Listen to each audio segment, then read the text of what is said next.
Good morning, sunshine. Welcome to Rise and Shine at 9, our new time. I can't think of any other rhyme. Rhyme doesn't actually rhyme.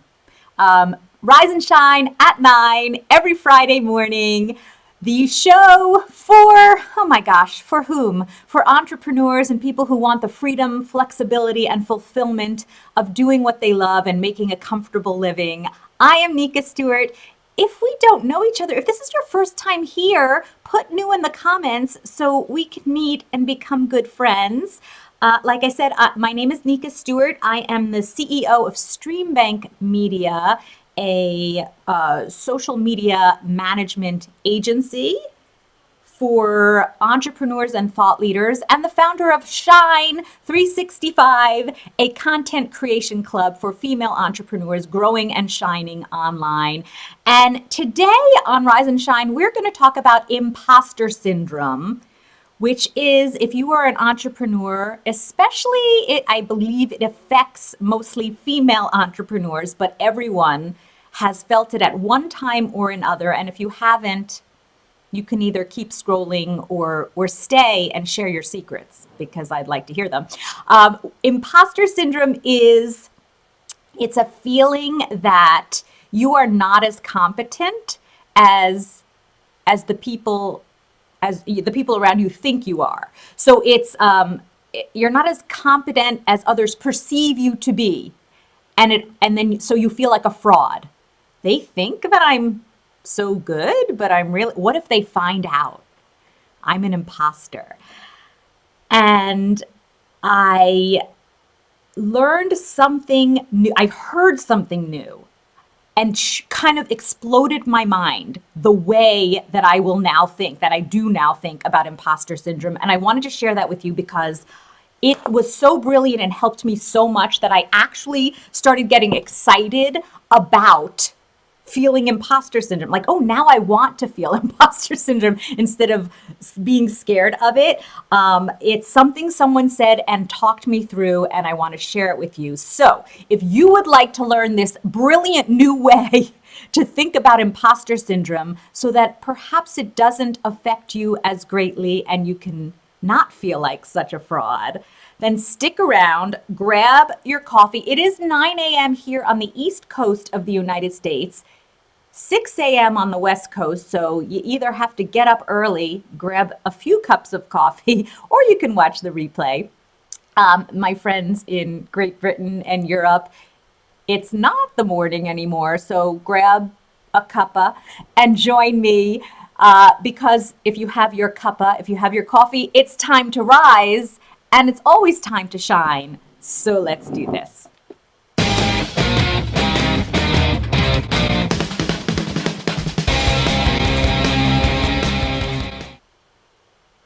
Hello, I am Claude, your friendly neighborhood magician. I'm just kidding. It was actually me. It was actually me, Nika. I was being an imposter. You get it? I can't hear you. Thank you. Thank you. Okay, so we have someone who has an Americano in hand, and I don't see who it is. I'm sorry. If you are I'm showing Rise and Shine in my Facebook group, plus on a whole bunch of pages, on YouTube, on Periscope. So if you are in the group, I don't think I see your name, so tell me who you are. You like my intro, David? Thank you so much. Let's do an intro for you. Intros are fun. I think that they give you a few seconds to put on your costume, and they also kind of upgrade your whole live stream. It makes it a little more upscale looking and pretty simple to do. Okay, so as I was saying, I'm going to share with you what I learned about imposter syndrome, because it was not only a great new way to look at it, but it happens to work so well for me. Like the way that I look at problems, the way that works for me to help me feel better, this is the way. So let me explain. But first, Heather has her Americano. I have I think this is a Starbucks medium blend from the Keurig. Mary Ellen, hello, good morning to you.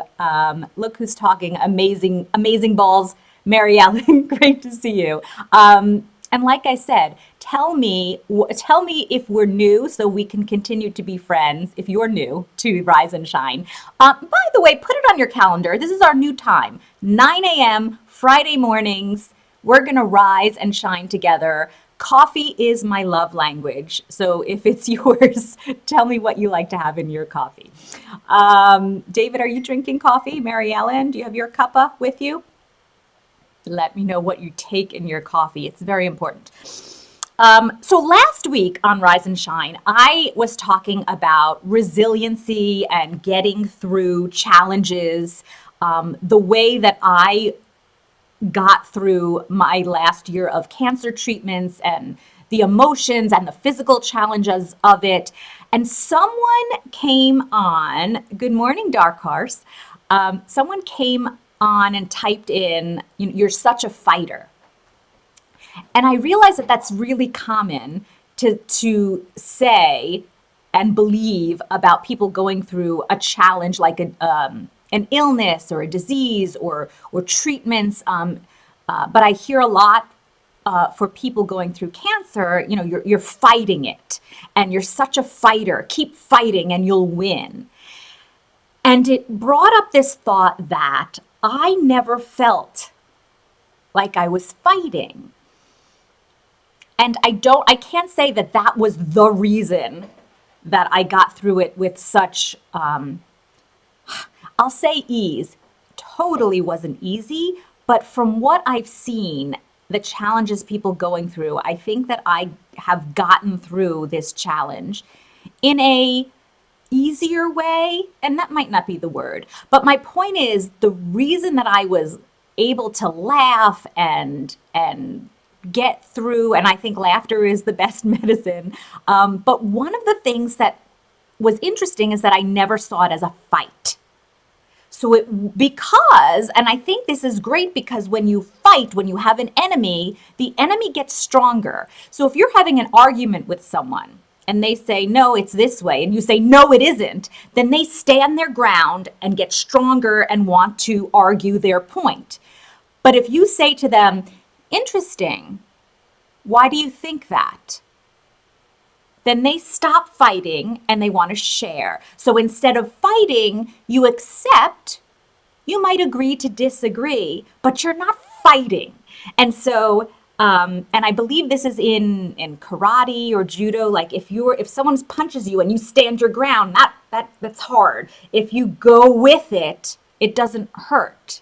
And that's how maybe my mindset, without even consciously thinking about it, I was going through a journey, not fighting cancer. And that's what came up with imposter syndrome in a conversation with someone last week, where they said, look at imposter syndrome as a friend. And I said, I want to know how you're going to possibly show me that something that feels so icky to me and comes up so often and I hate and want to get rid of, how is that going to be my friend? Show me how that's possible. And with just thinking about it though, just stepping back and saying, wait, is it possible? All of a sudden it opened up my mind. So tell me first if any of you have ever felt this imposter syndrome. And it comes up in many places. For me, it often comes up in a situation like this. Like I am going to speak about a topic in front of a group of people and I may not, are they going to realize at some point that I don't know what I'm talking about? Where has it come up for you? And what does the voice say in your head? For me, the voice says, I'm not good enough to be in this situation. They're going to find out that I'm not as good as they think. The profile, the bio, the pamphlet, the flyer that got them to this course, made them think I was better than I really am. And at some point, I'm going to say something or I'm going to sit a certain way, and they are going to realize I don't know what I'm doing. The cool thing is that even people who you know are like the most amazing and the most expert, they feel it too. So I believe that's Heather who is saying, I absolutely lived in imposter syndrome. I'm going to bring some of these. I absolutely lived in imposter syndrome for a long time and still fight it every day. Thank you for sharing. What's interesting is well, this is my opinion. And I don't know how to get rid of, oh, that's how you get rid of it. I don't believe, again, fighting it makes it stronger. So I don't believe it can ever go away if you fight it. Sit in a certain way, David. Yeah, like, isn't that crazy? Like, I'm thinking I'm sitting in a way that shows I'm not as expert, because an expert would sit like this or whatever comes up, whatever, like if I look a certain way, an expert would never look confused like that or hold their hands that way. That's what comes up in my mind when imposter syndrome comes into my head. I'm not good enough, and they're going to see through something and realize I shouldn't be here. If you're in my group, Chris Chitra is saying, I make a list of all the amazing things that I have accomplished, and I remind myself of some of the amazing people, some of the amazing things, I'm going to put this up, that people have said, and how I've done good things for people. That is what, so this is, okay, now I need to get to what I was going to say, because this is the way that I think that we all learn how to get through imposter syndrome. We need to remember the truth, which is that we are an expert, and we have proof because people have told us that we are, right? Chitra is saying that helps her, and I believe it does help us. And David says that an expert would sit any way, whichever way she pleases, whichever way she damn pleases. And it's true, but that's why the imposter syndrome is just bizarre.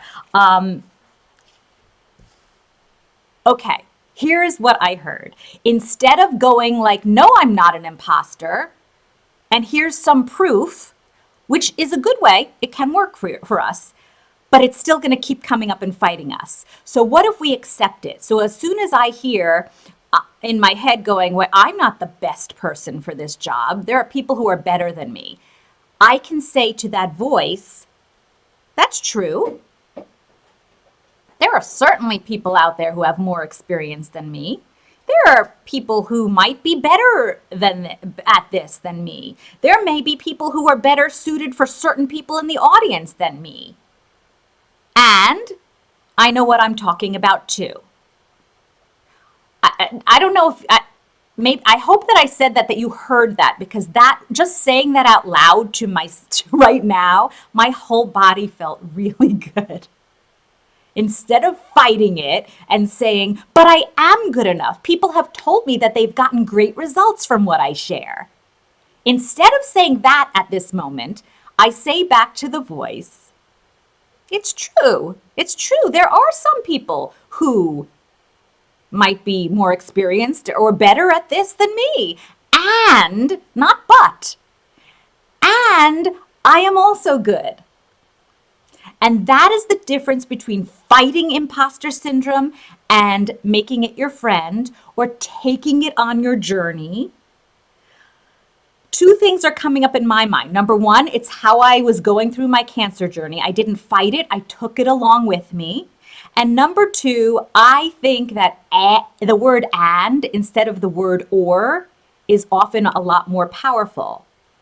You know, I'm good or bad. No. I'm good and bad. We have both in us. So we don't have to fight the bad. We're also good. So beyond powerful for me. And I even am looking forward to more chances to feel imposter syndrome now, because I want to practice this. Chitra says, love what you said about not fighting it, but friending it. Isn't it crazy? I want us all to try it. And wonder if men feel it too. From what I read, men don't feel it as much as women, but men do get it. And David is here. It looks like we have some other men here. Let us know. Do you feel imposter syndrome? Do you ever feel like a fraud, or that people might realize that you're not as expert as you thought? Do you ever feel that way as a man? So I want to also bring up what I have heard of in the past but forgot about and was reminded of. And David says yes, by the way, that he does feel it. And isn't it, it always makes me feel better to hear when powerful, experienced, legitimate people who have a right to say that they are an expert at something, when they admit to feeling either insecure or feeling like an imposter sometimes, that makes me feel really great. Because, oh, if even they feel it, then I have a, then it's cool. And here's something else that's really cool. It's called the Dunning-Kruger effect. Does anyone know the Dunning-Kruger effect? It's pretty fascinating. It was described and hypothesized and figured out by two scientists, Dunning and Kruger, David Dunning and Justin Kruger. The bias, it's a bias hypothesis. It's a theory that says that people with low ability at a certain task, they overestimate their ability. So people who aren't as expert at something overestimate their expertise, and the opposite too. So if you are feeling like you might not be good enough, it's because you care so much and you think that other people are better than you, and that is a myth. So it says that people who think that they are great at something when they're really not, they are, it's an internal misconception. So they are wrong about their ability. People who think that they're not as good, even though they have proof and expertise and experience, it's because they have a misperception about other people. You think other people will think something that they won't, or you think other people are better than you when it's not true. Or it may be true, but it's not as, doesn't matter because you're good too. So the Dunning-Kruger effect, knowing about that kind of makes you think, oh, if you are worried about not being good enough, it may be because you are so good at this, which is cool. It also means that you truly care about the topic. So remember that when you think, maybe I'm not good enough. Oh, that means I really care. So I might be better off suited for some people than others because I truly care about this topic. Karen says, imposter syndrome gives us the opportunity to prove it wrong. So true. But, so we can prove it wrong and we can still take it along for the ride. So again, and I keep bringing this up because we're so ingrained in wanting to fight something that doesn't feel good, and again, fighting it and saying, I'm going to prove you wrong, which we will prove it wrong. But to fight it by saying in your mind, I'm going to prove you wrong, does make it stronger. So rather than saying, prove you wrong, you go, oh, okay, that didn't hurt, because I could say, okay, maybe I'm not as good as someone else. And I am good as someone else. So both. Another quick story or question for you is, what did you have?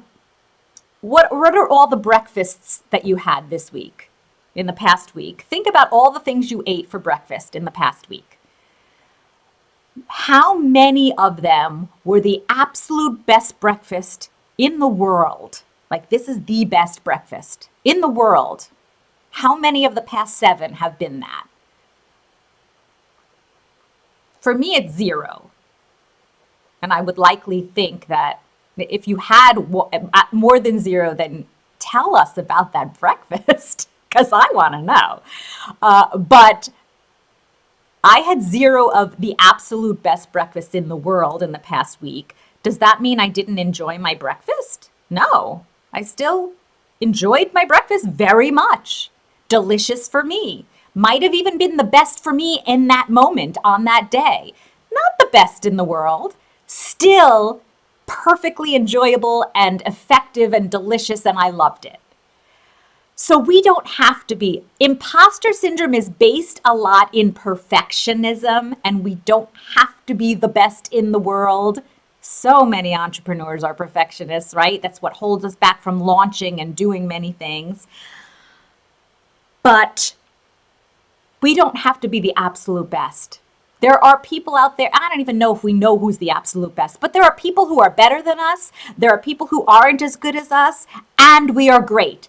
And no matter what you say or what you do or how you get out there to help people, there is always someone who needs to hear what you have to say.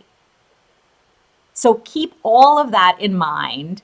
I hope that's helpful. It really was helpful for me to say it out loud again. And I'm looking forward to feeling this imposter syndrome again this week, because how powerful to try this. I'm saying this week. For the more we get into the mindset of hearing it, and our instinct is to go, no, it's not true. I'm going to fight. But instead, if we go, I hear you, and I'm also going to do this because I'm also good enough.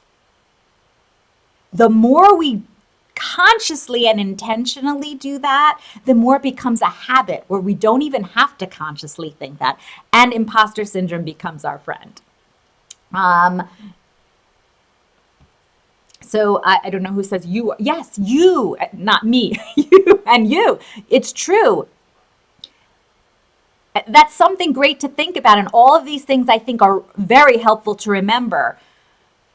Even if you think you are not the absolute best in the world, you putting yourself into it makes what you say valuable to a certain group of people, and they won't have gotten the value from someone else. Even the person who you think is better than you or more experienced, there are people who will not get the value except from you.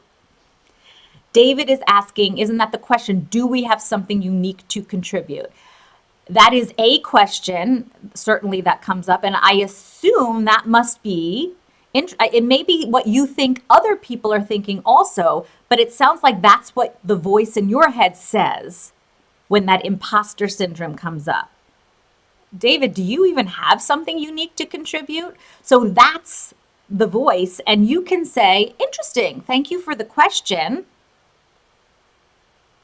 And then answer, yes, I do. Is it as unique as someone else's? Maybe not. And I have something to contribute. I know that you do, David, because I know you. But I also know that all human beings have something unique to contribute. We have to get out there more often and contribute, whatever it may be, because like I said, someone needs to hear what you have to say. So please go out there and say it. So that's my belief and new thought system about imposter syndrome. Remember to put Rise and Shine on your calendar. Rise and Shine at 9 on Fridays, 9 Eastern. So I know that many of you from all over the world, but 9 o'clock Eastern. And if you're watching this as a replay, let me know. Let me know if you got something out of this and what your favorite part was, because that's helpful to me. So please help me out so that I don't feel like an imposter. No, I'm just kidding. Great seeing you. I will see you next Friday morning. Until then, remember that the world needs more of you, not who you think you should be, more of you. And I'm going to repeat it. Someone, likely many people, but at least someone out there needs to hear what you have to say. So get out there and shine. I'll see you next week. Take care.